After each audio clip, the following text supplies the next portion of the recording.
এই যে with a future look forward to Bangla যেমন জন্য কারণে জানছি আমরা উদাহরণ দিলাম, ঠিক এরকমই না আরো জন্য কারণের এটার ইংরেজি আরো অনেকগুলো হয়ে থাকে, আরো অনেকগুলো শব্দ হয়।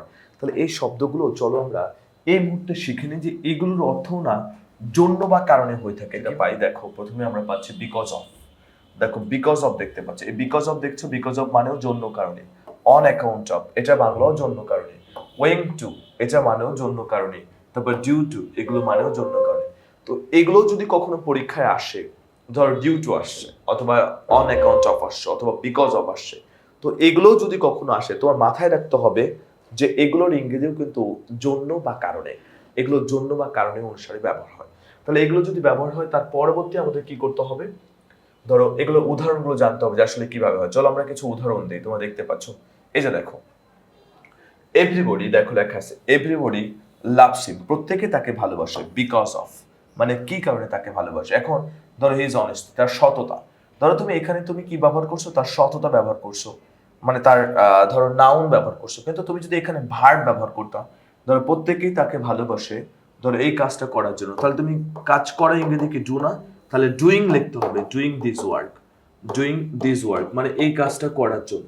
তুমি বুঝে নিও যে এগুলোর পরে ভার্ব থাকলে কিন্তু তোমাকে আইএনজি করতে হবে, যেহেতু তার ভার্ব ব্যবহার করে নেই, দ্যাটস ওয়াই তোমার দেখো তাহলে তুমি এই জায়গাতে তার জন্য তারা আইএনজিও করেনি। যদি তুমি ভার্ব ব্যবহার করতে তাহলে কিন্তু অবশ্যই তোমাকে আইএনজি ব্যবহার করতে হতো।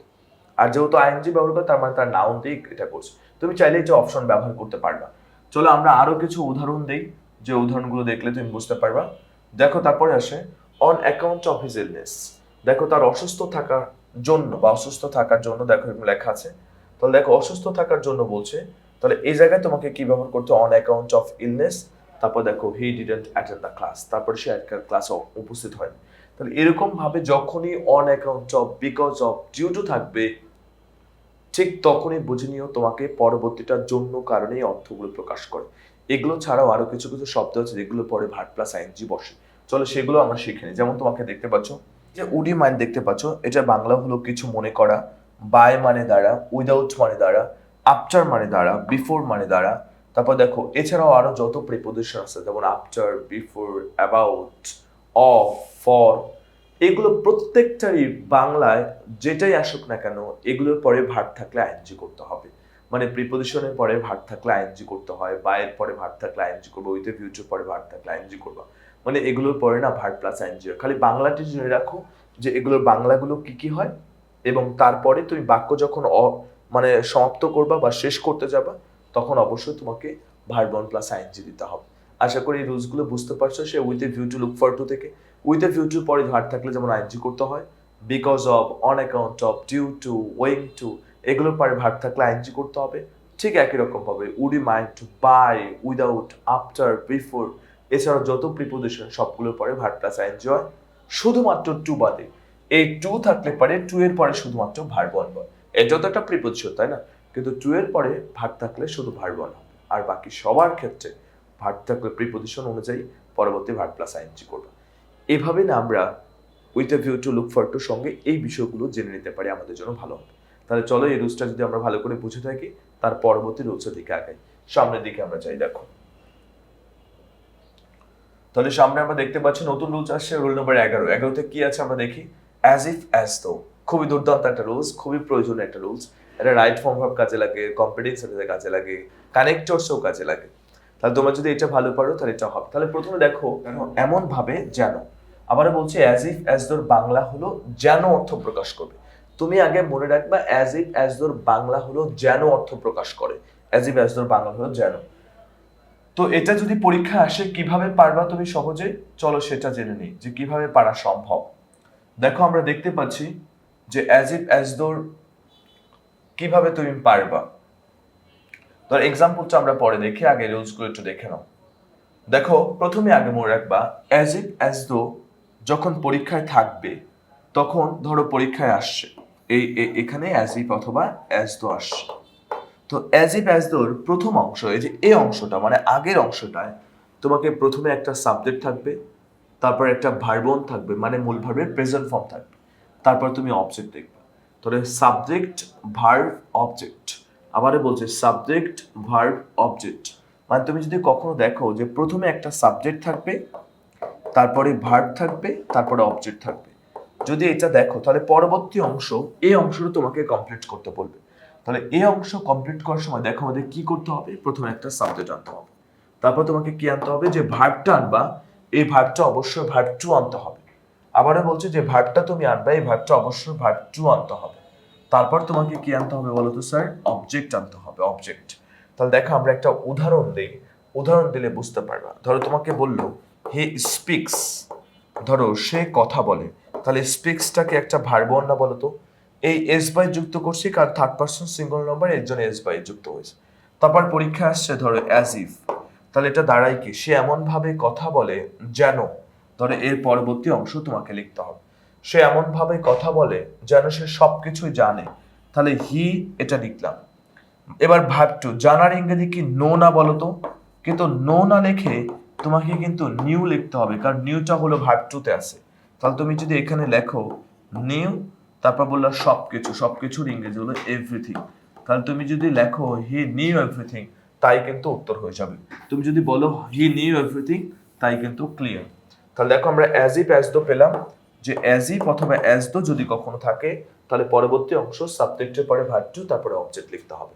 আশা করি বিষয়টা বুঝতে পারছো, যে সাবজেক্টের পরে যদি ভার্ব ওয়ান দেখো তাহলে অ্যাজ ইফ অ্যাজ দোর পরে দেখো তোমাকে ভার্ব টু ব্যবহার করতে হবে, তাহলে তুমি চাইলে এটা কিন্তু ব্যবহার করতে পারো। এবার আসো, তাহলে আমরা পরবর্তী আরেকটা দেখো ওয়ার দেয়া আছে, ভার্ব টু ব্যবহার না করে তুমি কিন্তু চাইলে ওয়ার শব্দটা ব্যবহার করতে পারবা। ধরো পরীক্ষায় আসছে এরকম ভাবে, তুমি বললে হি স্পিক্স, ধর অ্যাজ ইফ, ধরে এটা পরীক্ষা আসছে। এখন তুমি এই ভার্বটা ব্যবহার না করে তুমি চাইলে ওয়ার ব্যবহার করতে পারবা। ওয়ার কখন বসে জানো, ধরো তুমি বলছো যেন সে ফুটবল খেলে, তাহলে খেলাটা একটা কাজ, তুমি আনবা ভার্ব টু। যেন সে বইটা পড়ে, পড়াটা একটা কাজ, তুমি ব্যবহার করতেছো ভার্ব টু। যেন সে রান্না করে, রান্না করা একটা কাজ, তুমি লিখতেছো কুকড। যেন সে সাহায্য করেছিল, হি হেল্প লিখতেছো। কিন্তু যখন তুমি বলবা যেন সে একজন রাজনীতিবিদ, যেন সে একজন ডাক্তার, যেন সে একজন ইঞ্জিনিয়ার, যেন সে একজন ব্যবসায়ী, এই যে নাউন অথবা অ্যাডজেক্টিভ আনবা যেনর পরে, অ্যাজ ইফ অ্যাজ দোর পরে যদি নাউন অথবা অ্যাডজেক্টিভ আনো ভার্ব না এনে, তাহলে তোমাকে সাবজেক্টের পরে না ভার্ব টু ব্যবহার করতে হবে। সাবজেক্টের পরে ভার্ব টু প্লাস অবজেক্ট, সাবজেক্টের পরে ভার্ব টু তারপরে অবজেক্ট বসবে। তাহলে দেখো আমরা বললাম অ্যাজ ইফ অ্যাজ দোর আগে যদি ভার্ব ওয়ান দেখতে পাও, ভার্ব ওয়ান, তাহলে অ্যাজ ইফ অ্যাজ দোর পরে তুমি ওয়্যারও আনতে পারবো। যেমন হি স্পিক্স, ধর এটা ভার্ব ওয়ান ব্যবহার করছো, এবার তুমি সাবজেক্ট আনলা হি। তারপর আমি বললাম সে একজন, যে সে এমন ভাবে কথা বলে যেন সে একজন রাজা, তাহলে হি ওয়্যার আনছো, তারপরে এ কিং, তারপরে তোমাকে এখানে এ কিং আনতে হবে। বুঝো নিও হির সঙ্গে কিন্তু ওয়্যার হয় না, ওয়াজ হয়, কিন্তু এই জায়গায় ওয়্যার হবে। সব সময় বি ভার্ব হিসেবে ওয়্যার ব্যবহার করতে হবে, কারণ এখানে অ্যাজ ইফ আছে। অ্যাজ ইফ অ্যাজ দোর পরে যদি কখনো বি ভার্ব হিসেবে আনতে চাও তাহলে অবশ্যই অবশ্যই তোমাকে ওয়্যার ব্যবহার করতে হবে। ওয়্যার ব্যবহার না করে তুমি এই বাক্য কমপ্লিট করতে পারবে না। তাহলে আমরা মনে রাখবো অ্যাজ ইফ অ্যাজ দোর পরে সাবজেক্টের পরে কি বসাবা, ওয়্যার, তোমাকে ওয়্যার শব্দটা ব্যবহার করতে হবে। এভাবে দেখো পরবর্তী রুলসের দিকে আমরা আগাই। পরবর্তী এক্সাম্পল দেখো, পরবর্তী এক্সাম্পলের দিকে আমরা দেখি। দেখো আমরা এক্সাম্পল দেখে, এক্সাম্পলের আগে দেখো আমরা আরেকটা নিয়ম বাকি আছে, সেটা হলো অ্যাজ ইফ অ্যাজ দোর আগে যদি ভার্ব ওয়ান থাকে তাহলে তো তুমি ভার্ব টু ব্যবহার করতেছো, কিন্তু অ্যাজ ইফ অ্যাজ দোর আগে যদি ভার্ব টু থাকে, ধরো প্রথম অংশে ভার্ব টু আছে, তাহলে পরবর্তী অংশ কি হবে, পরবর্তী অংশ তোমাকে হ্যাড প্লাস ভার্ব থ্রি লিখতে হবে। ধরো পরীক্ষায় যদি এভাবে আসতো, ধরো হি স্পোক, ধরো স্পোক আছে, তাহলে স্পোকটা অবশ্যই তুমি বুঝতে পারছো এটা ভার্ব টু তে আছে, তাহলে তুমি পরবর্তী অংশ দেখো অ্যাজ ইফ আছে, তোমাকে এই অংশটা লিখতে হবে। তাহলে দেখো সে এমন ভাবে কথা বলেছিল, সে এমন ভাবে কথা বলেছিল যেন, ধরো সে সবকিছুই জানতো, তুমি এটাই লিখতেছো, তাহলে হি লিখবো, হ্যাড লিখবো। প্রশ্ন হলো হ্যাডটা কেন লিখবো, কারণ এখানে ভার্ব টু আছে।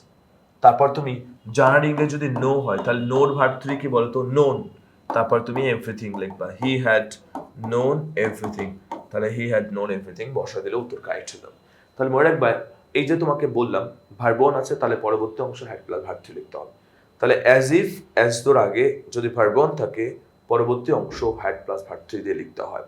তাহলে চলো আমরা সবগুলো মনে রাখবো এইভাবে, অ্যাজ ইফ অ্যাজ দোর আগের অংশ, পূর্বের অংশ, যদি ভার্ব ওয়ান থাকে তাহলে ভার্ব টু, যদি ভার্ব টু থাকে তাহলে had plus verb three, verb one হলে ভার্ব টু, আর ভার্ব টু থাকলে হ্যাড প্লাস ভার্ব থ্রি। আশা করি প্রত্যেকে বুঝতে পারছো। চলো আমরা এক্সাম্পল গুলো দেখে নিই, আরো আরো বেশি উদাহরণ দিয়ে নিই, তাহলে আমাদের জন্য সুবিধা হবে। দেখো এখানে দিয়ে দিচ্ছি আমরা যেটা বললাম স্পিক্স, দেখো লেখা আছে যে এখানে কিন্তু দেখো সব উদাহরণগুলো আমরা একসঙ্গে দেখে নিই।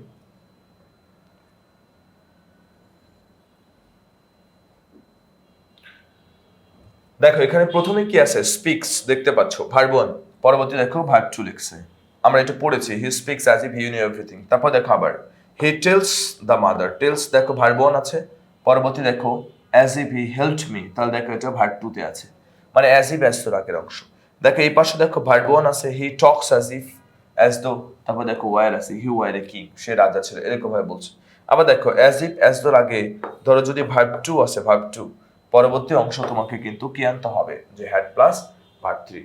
তাহলে অ্যাজ ইফ অ্যাজ দোর আগের অংশ যদি ভার্ব 2 দেখতে পাও, তাহলে পরবর্তী অংশ উত্তর হবে কিন্তু হ্যাড প্লাস ভার্ব 3। আশা করি প্রত্যেকেই বুঝতে পারছো যে এই পাশে কিন্তু ভার্ব 2 ছিল, এই পাশে হ্যাড প্লাস ভার্ব 3 কোর্স। তাহলে এইভাবেই না তুমি অ্যাজ ইফ অ্যাজ দোর রুলসটা মনে রাখতে পারো, একদম সহজ পাবে। মনে রাখবে অ্যাজ ইফ অ্যাজ দোর আগের অংশ ভার্ব 1 থাকলে পরবর্তী ভার্ব 2, ভার্ব 2 থাকলে হ্যাড প্লাস ভার্ব 3। আশা করি এরকম রুলসগুলো খুব ভালোভাবে শিখতে পারবা, জানতে পারবা। এগুলো একবার করে দেখলে তুমি বুঝে ফেলতে পারবা। তো এই ধরনের অ্যাজ ইফ অ্যাজ দোর রুলসগুলো ভালোভাবে শিখতে হলে, জানতে হলে তোমাকে ইংলিশ টক স্কুলের পেজটাকে লাইক দিয়ে রাখতে হবে এবং আমাদের ইউটিউব চ্যানেলে গিয়ে সাবস্ক্রাইব করতে হবে আমাদের চ্যানেলটাকে।